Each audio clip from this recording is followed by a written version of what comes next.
స్వాముల గురించి మనం విన్నాం ఇందాక. అయితే చాలా మంది గురుస్వాములు మాట్లాడారు, కన్నిస్వాములు మాట్లాడారు. మనం సురేష్ రెడ్నం యూట్యూబ్ ఛానల్ ద్వారా మనం చాలా మంది స్వాములు చూసాం. ఆయన గురించి మనకి ఎంత చెప్పినా తక్కువే. ఇప్పుడు స్వాములతో పాటు ఇప్పుడు మహిళలు కూడా, అంటే ఆడవాళ్ళు కూడా ఉన్నారు. అసలు స్వాముల వారి గురించి ఆ ఆడవాళ్ళు, అంటే మహిళలు ఆడవాళ్ళు ఏదన్నా వాళ్ళని అడుగుదాం. అసలు ఏం చెప్తారు విందాం. అమ్మ చెప్పండి, అయ్యప్ప గురించి ఒక 2 మాటలు చెప్పండి. అయ్యప్ప స్వామి అనే అతను హరిహర పుత్రుడు అండి. అతను శివుడికి విష్ణువుకి కలిసి పుట్టిన పుత్రుడు. ఓకే, అతను మణికంఠుడు, పులి మీద పాలను తీసుకొస్తాడు. ఓకే, ఇంకా ఆయన 18 మెట్ల పైన అమరి ఉన్న స్వామి అండి. ఆయనకి ఎంత చేసినా తక్కువే. ఆయన దయా దక్షిణాలు ఉన్నాయనుకో ప్రతి ఒక్క ఇల్లు మంచి బాగుపడు. మా స్వామి కూడా 18లో పడి అయిపోయిందండి. 18లో పడి 2022లో అయిపోయింది. మేము కూడా ఇంత గ్రాండ్గా చేసాం. గ్రాండ్గా అనేది కాదు కానీ ప్రతి ఒక్క భక్తుడికి అన్నదానం పెట్టాం కదా, అది మనకు సంతృప్తినిస్తుంది. ప్రతి ఒక్క దేవుడి పేరు మీద మనం ఒక మనిషికి పెట్టామంటే కడుపు నిండింది అనుకో, ఆయన మంచిగా జీవిస్తాడు. అదే మనకు చాలు. అయ్యప్ప అనేవాడు మహిషాసుర మర్దన చేయడానికి పుట్టాడు కాబట్టి అతన్ని అయ్యప్ప అంటారు. మహిషాసుర మర్దుడు. అతను హరికి శివుడికి పుట్టిన సంతానం. అంటే చూసాం కదా, మహిళలు ఇదివరకు మనం ఒకసారి చూసాం, శబరిమలలో ఆడవాళ్ళు రాకూడదు, ఇలా ఈ లేనిపోని పుకార్లన్నీ పుట్టించేసి అయ్యప్ప స్వామి గురించి ఏదేదో చేద్దామని చూసారు. ఆడవాళ్ళు చూసారా, వాళ్ళ గురించి అయ్యప్ప గురించి మనం చెప్పుకుంటే ఎంత విన్నా తనివి తీరదు. కాబట్టి స్వాముల గురించి ఆడవాళ్ళు, మగవాళ్ళు, భక్తులు చాలా మంది ఉంటారు. ఇంకా మరి కొంతమంది మహిళలు ఉన్నారు, వాళ్ళు కూడా ఏమంటున్నారు చూద్దాం. అమ్మ మీరు చెప్పండి, అయ్యప్ప స్వామి గురించి అమ్మ చెప్పినట్టు అయ్యప్ప స్వామి గురించి చాలా బాగా చెప్పారు. మీరు చెప్పగలరా? సరే, మీరు చెప్పగలరంటే అయ్యప్ప స్వామి గురించి. అంటే అయ్యప్ప స్వామి గురించి విన్నారు బానే. ఆయన చెడుని నాశనం చేస్తాడు కాబట్టే పుట్టాడు. అందుకే మనము ఏ దేవుడైనా ఒక రీజన్ కోసం పుడతాడు. మనం దేవుడు అనేవాడు మనలోనే ఉంటాడు. ఒక మనిషికి సహాయం చేస్తేనే మనం మన దేవుడికి సహాయం చేసినంత ఇది అవుతుంది. కాబట్టి నేనేమంటానంటే ఒక మనిషిని మనిషిలాగా చూడండి అంతే. అయ్యప్ప కూడా అదే చెప్తాడు.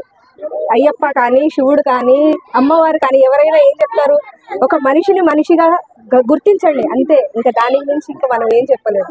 ఒకరికి సహాయం చేసామంటే మనలోనే దేవుడు ఉన్నాడని మనం అనుకోవాలి. చూసారు కదా, ఈ అమ్మ చెప్పినట్లు అయ్యప్ప గురించి రకరకాలుగా చెప్తున్నారు. కాబట్టి అయ్యప్ప స్వామికి ఎంత పవర్ ఉంటే ఆయన అంత పూజలు అవి చేయించుకుంటారు. కాబట్టి ఇంకా మరి కొద్దిమంది మహిళలు ఉన్నారు, వాళ్ళని కూడా అడిగి తెలుసుకుందాం. మీకేమన్నా అయ్యప్ప స్వామి గురించి తెలుసమ్మా? తెలుసు, కానీ తండ్రి లాగా కొడుకు మంచిగా చేసుకుంటారు. శివుడు లాగా కొడుకు. అంటే అన్న తల్లిదండ్రులకి మనము పూజ చేసుకున్నాం అనుకో, అంతకు మించి ఇంకా ఏంటి లేదు.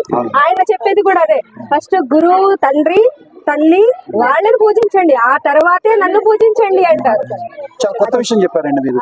ఎందుకంటే మనకి ఊహ తెలిసిన కాడి నుంచి తల్లి, తండ్రి, తర్వాత దేవుడు అని చాలా మంది అంటారు. అంటే మనం ఎందుకు ఈ మాట అంటున్నాం అంటే, మనకి తల్లి తండ్రినే దేవుళ్ళు జన్మనిచ్చారు కాబట్టి మనకి తల్లిదండ్రులే దేవుడు. అయితే మనకి వాళ్ళు ఏం చెప్తారు, దేవుడు లాగా ఈ నమ్మండి చెప్తారు. ఎందుకంటే మనం తల్లిదండ్రుల అడుగులోనే మనం నడుస్తాం. ఎందుకంటే వాళ్ళ తెలిసినది కానీ మనం వాళ్ళు ఫాలో అవుతుంటాం. వాళ్ళు ఏం చెప్తే మనం చేస్తాం. కాబట్టి ఇలా మనం కొత్త విషయాలు కొన్ని తెలుసు. ఇంకెవరైనా మీలో మాట్లాడే వాళ్ళు ఉన్నారమ్మా? అయ్యప్ప గురించి తెలిసిన వాళ్ళు మాత్రమే మాట్లాడాలి. ఎవరైనా ఉన్నారండి? చూసారండి, అయ్యప్ప గురించి మనం చూసారు కదా, ఎంత బాగా అద్భుతంగా జరిగింది. ఈ 18 మెట్ల గురించి ఏమన్నా మీకు తెలుసా అండి? అన్ని టీవీలో చూస్తాము, పూజ అయినప్పుడు వస్తాం మేము. మంచిది. అయ్యప్ప. సరే, గురుస్వాముల దగ్గర మీరు ఇందాక మాట్లాడారు కదా, గురుస్వాముల ద్వారా ఏమన్నా చెప్పారండి అయ్యప్ప స్వామి గురించి, విశేషం గురించి ఏమన్నా? చెప్తూ ఉంటారు విశేషాలు. అంటే అందరికీ తెలిసిందే కదండి, ప్రతి ఒక్కరికి తెలిసిందే. అయ్యప్ప గురించి స్పెషల్ గా చెప్పాలంటే, ఆయన పెళ్లి చేసుకోలేదు. మాలికాపురం ఆ స్వామిని పెళ్లి చేసుకోవాలని చాలా అనుకుంటుంది, కానీ ఆస్థానంలో ఎప్పుడైతే కన్యాస్వామి రారో అప్పుడు నేను నిన్ను పెళ్లి చేసుకుంటా అని అంటారు ఆస్థానంలోకి.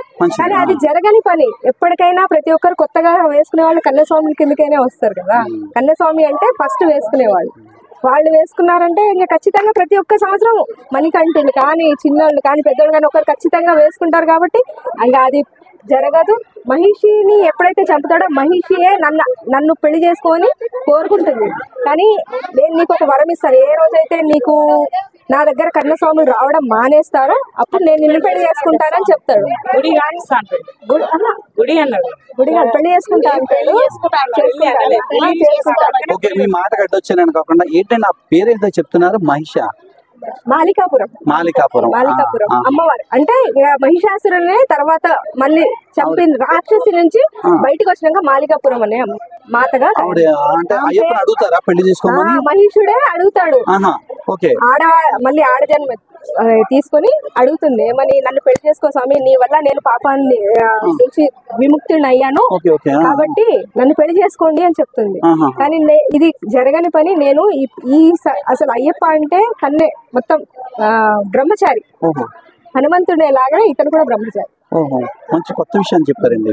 ఇలాగ మీకు ఏమైనా అయ్యప్ప గురించి ఇంకేమైనా తెలుసా అండి? సరే అండి, చూసారు కదండి అయ్యప్ప స్వామి గురించి ఎంత అద్భుతంగా చెప్పారో.